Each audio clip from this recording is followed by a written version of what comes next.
Indonesia terdiri dari beragam suku bangsa. Namun tahukah Anda, di masa lalu beberapa di antara suku-suku di tanah air bermigrasi dan merantau ke berbagai belahan dunia hingga akhirnya menetap di negara tersebut. Berikut informasi yang kami rangkum dalam Saudara Kita, Suku Ini Asal Nusantara, versi On The Spot.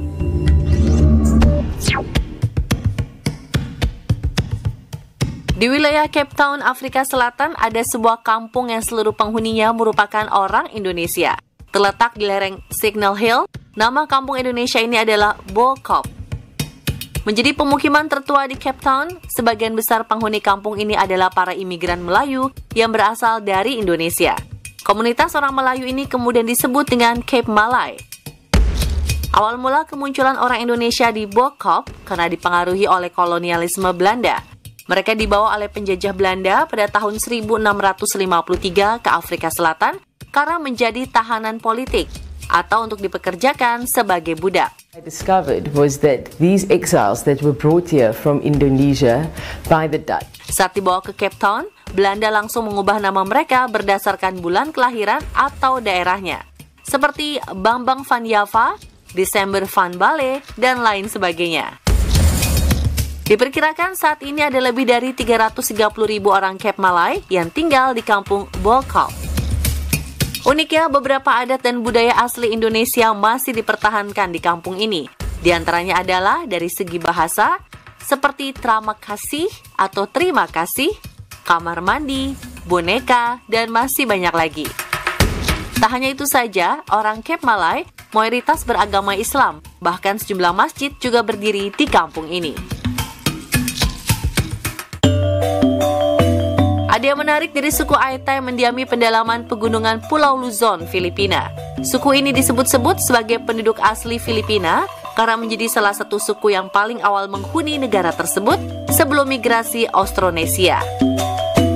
Dilihat dari ciri fisiknya, suku Aeta diduga sebagai bagian dari bangsa Negrito yang merupakan penduduk awal di Asia Tenggara. Namun saat ini, suku Aeta telah bercampur dengan ras Austronesia. Asal-usul suku Eta di Filipina sendiri sering dikelompokkan dengan keturunan bangsa Negrito lainnya, seperti penduduk asli Papua dan Australia. Indonesia dikenal punya keragaman etnis dan suku. Namun meski memiliki ciri fisik serta tradisi yang berbeda, keberagaman ini justru semakin memperkuat identitas bangsa dan menjadi daya tarik dunia. Mendiami wilayah Halmahera Timur di Provinsi Maluku, suku Lingon dikenal sebagai salah satu suku di tanah air yang memiliki ciri khas unik. Alih-alih memiliki bola mata coklat atau hitam seperti mayoritas orang Indonesia, suku Lingon justru memiliki mata berwarna biru. Hal ini berkaitan dengan asal-usul mereka yang konon merupakan keturunan Eropa. Menurut cerita rakyat, dahulu terdapat kapal Eropa yang terdampar di perairan sekitar Pulau Halmahera.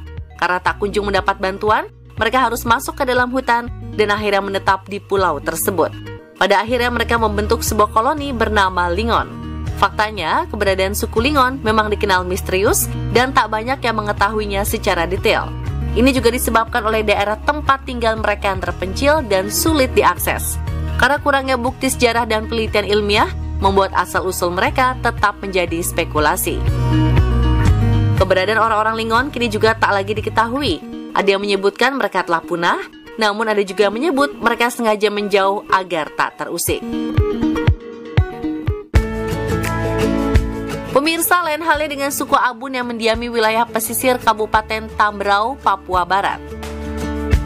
Suku Abun dikenal dengan kearifan lokal dan tradisi yang telah diwariskan secara turun-temurun. Salah satunya adalah ritual Moke Womom. Ritual ini bertujuan untuk memanggil penyu belimbing agar datang dan bertelur di pantai mereka.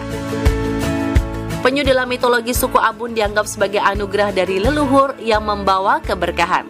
Menurut tradisi, pantai tempat penyu bertelur dianggap sebagai tempat sakral yang harus dijaga dan dihormati. Moke Womom atau Menke Womom biasanya dilakukan oleh 13 pemuda adat. Selain memanggil penyu belimbing, ritual ini juga menjadi bentuk rasa terima kasih orang Abun pada laut yang telah menjaga sang dewa laut dan memberikan mereka kesejahteraan.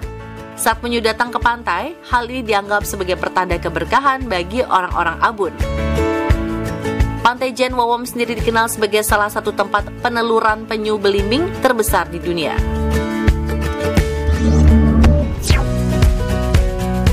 Seperti halnya manusia dan teknologi, tradisi dan budaya di tanah air juga mengalami perubahan. Perkembangan tradisi ini terkadang terjadi karena adanya pengaruh budaya dari luar. Uniknya, perpaduan dua budaya ini justru melahirkan sebuah tradisi baru yang tak kalah memikat. Masyarakat Tionghoa telah menjadi bagian tak terpisahkan dari bangsa Indonesia. Kesenian tradisional Tionghoa pun ikut memberi warna dalam budaya Nusantara.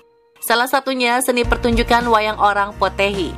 Wayang Potehi merupakan seni pertunjukan boneka tradisional asal Fujian, Tiongkok Selatan.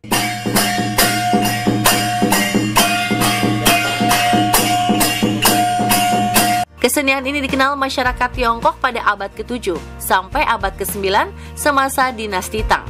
Wayang Potehi dibawa imigran Tiongkok ke Nusantara sekitar abad ke-16 dan menyebar ke beberapa kota di Pulau Jawa. Tak hanya sebatas hiburan pertunjukan, wayang Potehi menjadi sarana untuk menyampaikan rasa terima kasih, pujian, dan doa kepada para dewa dan leluhur. Tak heran jika kesenian ini berkembang di sekitar kelenteng, terutama di beberapa kota di pantai utara Jawa.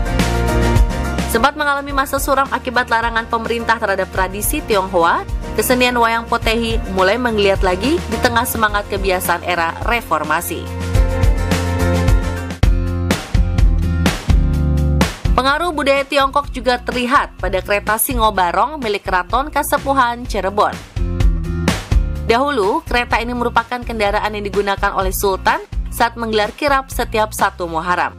Kereta yang dibuat pada tahun 1549 ini dihiasi dengan ukiran yang menggambarkan beberapa bagian tubuh hewan.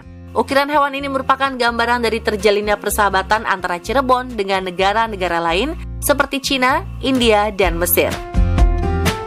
Belalai gajah melambangkan persahabatan dengan India, kepala naga melambangkan persahabatan dengan Tiongkok, sementara burung melambangkan persahabatan dengan Mesir. Kereta Singobarong yang telah berusia ratusan tahun ini terakhir kali digunakan pada tahun 1942. Kini, kereta Singobarong tersimpan di Museum Pusaka Keraton Kasepuhan dan dikelilingi oleh pelindung dari kaca. Angin barat gelombang paras. Bagi masyarakat Betawi, tentu sudah tak asing dengan kesenian Gambang Kromong. Kesenian musik ini kerap digunakan masyarakat Betawi untuk menyemarakan upacara adat seperti perkawinan atau khitanan. Gambang Kromong mulai populer sekitar tahun 1930-an di kalangan masyarakat Tionghoa peranakan yang sekarang dikenal dengan nama Cina Benteng. Kesenian ini sering ditampilkan pada upacara pernikahan, perayaan Cap Gomeh, dan lain sebagainya. Beberapa instrumen yang digunakan di dalamnya merupakan akulturasi beberapa budaya, seperti instrumen gesek dan tiup yang berasal dari Cina, gendang dari Sunda, sementara gambang, kromong, kempul, kecrek, dan gongyang yang berasal dari Jawa.